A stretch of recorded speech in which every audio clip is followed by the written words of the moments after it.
हां नमस्कार. आज आपण पायथागोरस प्रमेय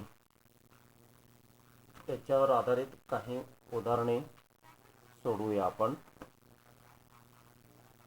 काही उदाहरणे बघा, 3-3 मार्कासाठी हे सोपं असतात.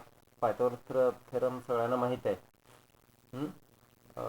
काटकोन त्रिकोणात कर्णाचा वर्ग राहिलेल्या दोन बाजूंच्या वर्गांच्या बेरजे एवढे असते हे माहीत आहे आपल्याला.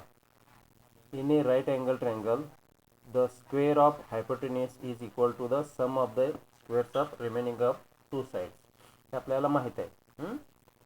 तेच मराठीमध्ये बघा, काटकोन त्रिकोणात कर्णाचा वर्ग हा इतर दोन बाजूंच्या वर्गांच्या बेरजे इतका असतो. याच्यावर आधारित उदाहरणे आपण पाहूया. बघा, आयताचे क्षेत्रफळ किती 192 चौसेमी असून त्याची लांबी 16 सेमी आहे. तर आयताच्या कर्णाची लांबी काढा. बघा, आयताच्या क्षेत्रफळाचं सूत्र माहीत पाहिजे आपल्याला.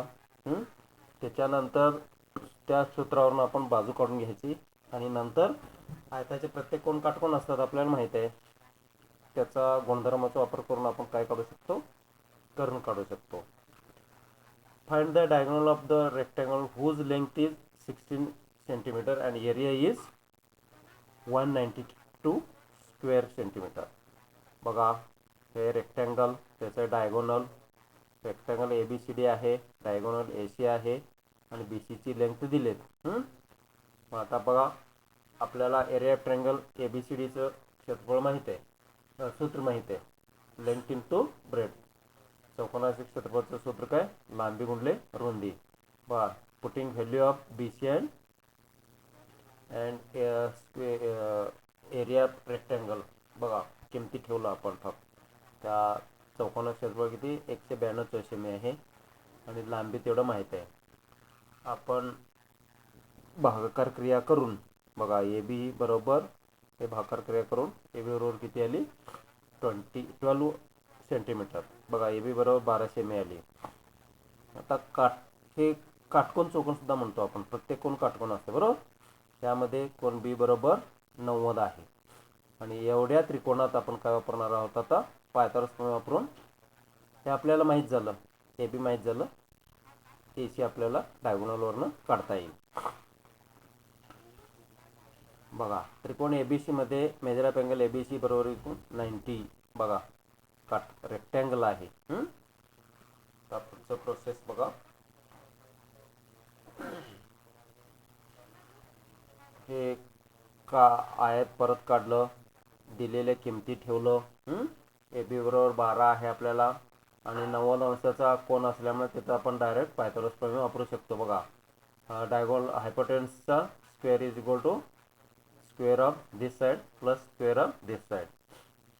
कारण वर्ग बरोबर राहिलेल्या दोन बाजूंच्या वर्गाची बेरीज पायथागोरस प्रमेयावरून हे आपण सोडू शकतो. 12चा वर्ग 144, 16चा वर्ग 256 आणि त्याच्यानंतर बेरीज करून त्याचं वर्गमूळ घेऊन आपण काय काढू शकतो, ACची लांबी किती झाली 20 सेंटीमीटर. म्हणजे डायगोनलचे लेंथ किती झालं 20 सेंटीमीटर. चौकोनाच्या कर्णाची लांबी 20 सेंटीमीटर. याच प्रकारचं याच्यावर आधारित अजून एक गणित बघूया. पायथागोरियन ट्रिपलेट्स माहीत असेल तुम्हाला, त्रिकुटे, पायथागोरस त्रिकुट. बघा, हे या असं बाजूची लांबी आहेत, ते काटकोन त्रिकोण आहे की नाही बघायचा. पण याच्यावर आधारित गणित सोडवलेलं आहोत. बघा, 7 सेमी, 24 सेमी, 25 सेमी बाजू असलेला काटकोन त्रिकोण होईल का ते कारण सांगा. म्हणजेच काय, आपल्याला माहिती आहे सगळ्यात लार्जेस्ट साईड आहे त्याचा स्क्वेअर बरोबर राहिलेले दोन्हीच्या वर्गाचे बेरज एवढं असेल तर काटकोन त्रिकोण आहे, अन्यथा नाही. बघा, लार्जेस्ट साईड बघा 625 आहे, 25वर 625 आणि रिमेनिंग टू साईडचं स्क्वेअर बघा, square of sum of square. बघा, वर्गांची बेरीज करायचं आपल्याला. ह्याला समीकरण नंबर 2. दोन्हींची बेरीज बघा, ह्यांची बेरीज बघा 625. समीकरण 1 व 2 वरून काय म्हणू शकतो आपण, बघा समीकरण 1 व 2 वरून 25चा वर्ग बरोबर 7चा वर्ग अधिक 24चा वर्ग. पायथागोरस प्रमेयाच्या व्यत्यासावरून 7 सेमी, 24 सेमी आणि 25 सेमी बाजूला त्रिकोण काटकोन त्रिकोण आहे. हे असं जर व्हॅलिड झालं तर काटकोन त्रिकोण आहे, अन्यथा नाही.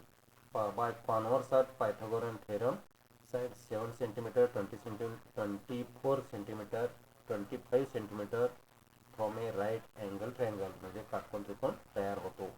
ओके.